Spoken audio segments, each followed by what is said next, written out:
बहुत बहुत शुक्रिया हाफिजुर रहमान साहब. I am indeed very grateful to Costa Foundation for giving me this opportunity to be here. And it is indeed a great opportunity to listen and be here with Dr. Kuru, a very eminent scholar, a person who can think original and person who can convincingly communicate his message. And I think it's also a very special occasion when a scholar of the stature of Shri Akbar is also here on the dais. So I must say we are really proud of what he has contributed to our society in various diverse ways. I think a very versatile personality, whether it is in statecraft or whether it's about international relations or the history of uh, religions or the Indian history of the subcontinent of the world. I think one of the most authentic voice. So thank you very much, Mr. Akbar. I must compliment Krishna Foundation for its initiative, for bringing out the literature. Books have been a very important instrument of communicating the ideas, and all dynamic societies have got the dissemination of ideas and of the knowledge as the one of the most important requirement of the growth of any society or a nation. It was amply amplified by Akbar Saab, so I want to reiterate that. Well, friends, the phenomenon of the relationship of state and religion is not unique to Islam. And as was brought out by Dr. Kuru, that in different stages of history of Islam also, probably it's changed, waned and waxed, and also in different societies. Probably he said that the Abbasid, this days, probably there was a very, very clear understanding of what was the role of the clergy and what is the role of the state. And probably thereafter, there was an overlap.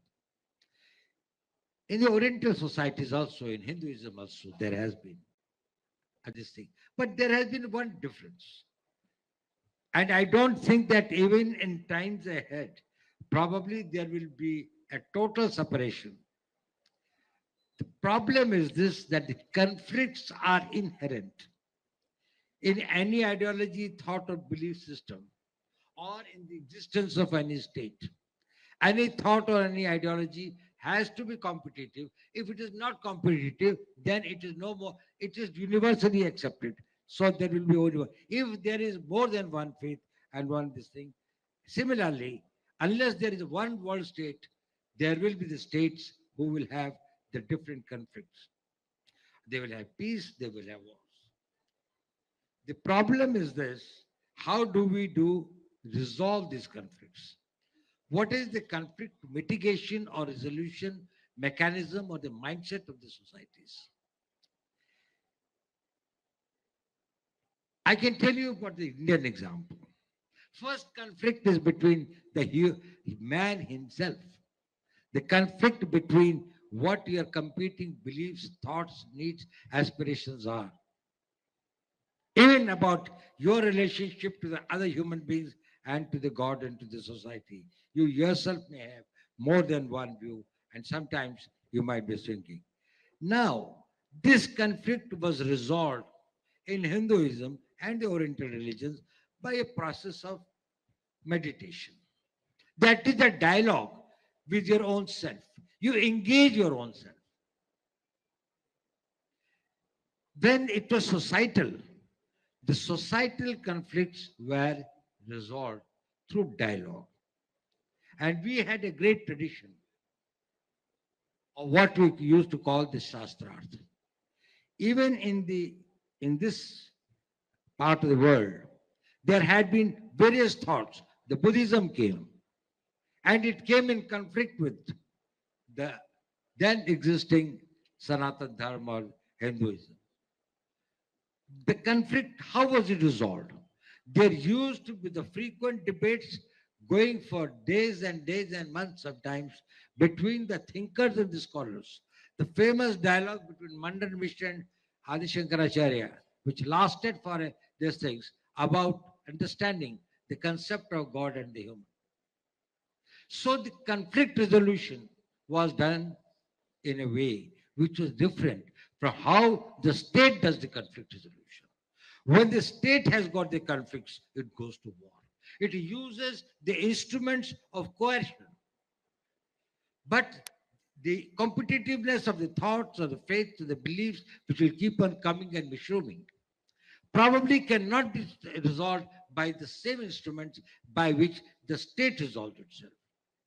Problems come when Islam thought that this is possible to resolve the the uh, the competitiveness or the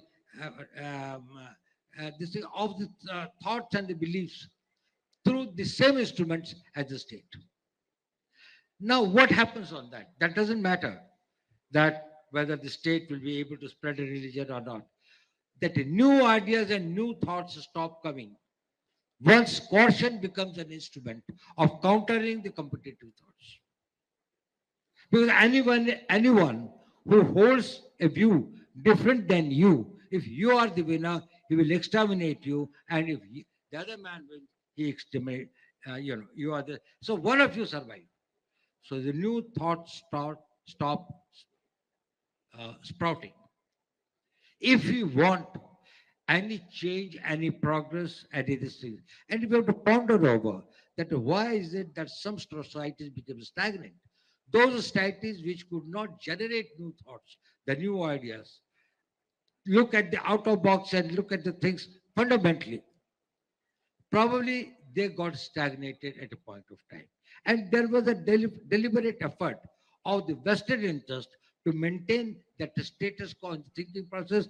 Akbar Sahib mentioned about the printing press. It's very interesting. Probably some of you might be knowing it.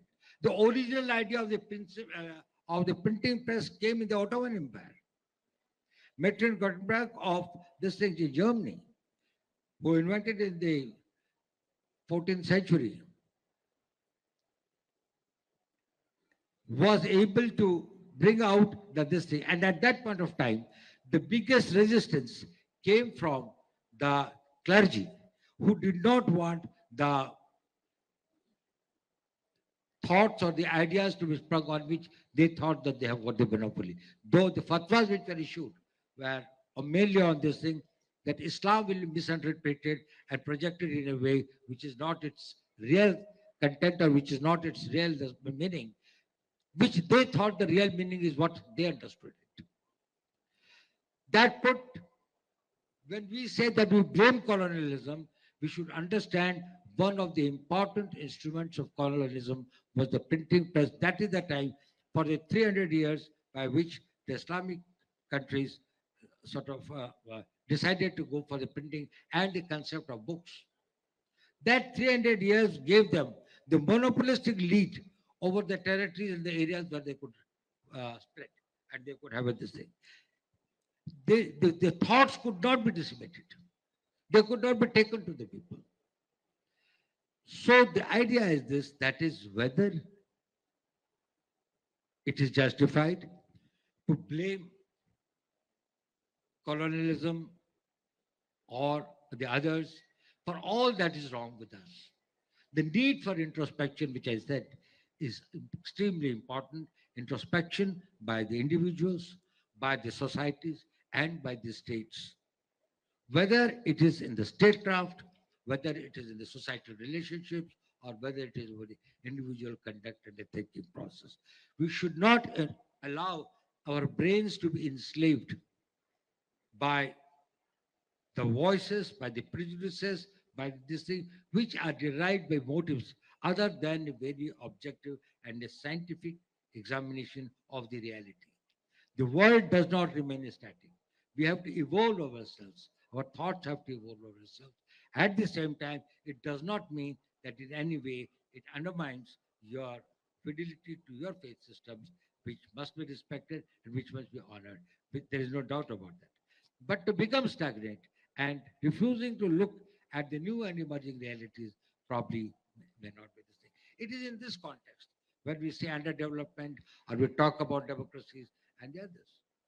Probably just somebody was 300 years late in getting to the printing press. Some Islamic societies may be few centuries late in adopting to democracy and listening to the voice of the common man, the people. Probably that's an important that cannot be ignored.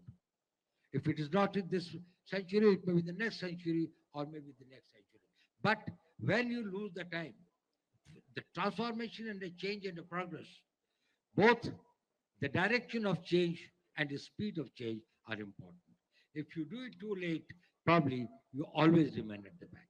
By the time that things have evolved to the new heights and in the new this thing, I must thank the Kusra Foundation for bringing out new thought-provoking ideas, trying to bring about how the society can evolve itself, improve itself, how every child who's going to live in this world for another 80 years or 90 years starts the life with new thinking, with broad horizons, with a broader spectrum awareness, and is able to contribute to his own good to the society and the world.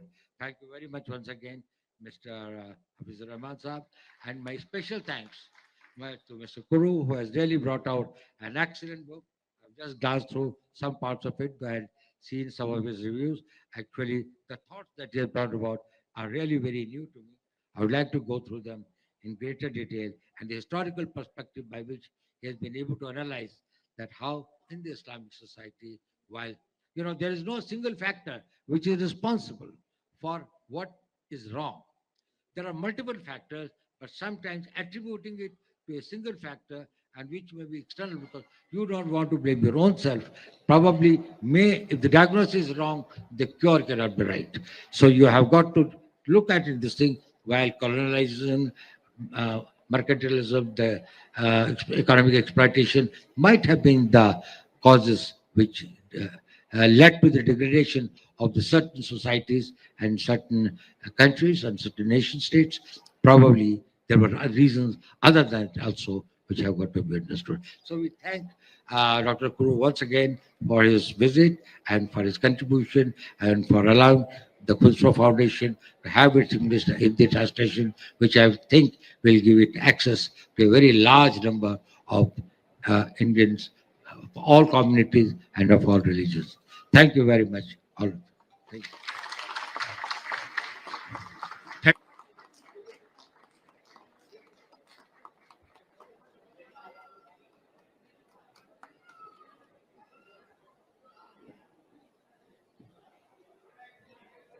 जोरदार तालियां आप सबकी तरफ से।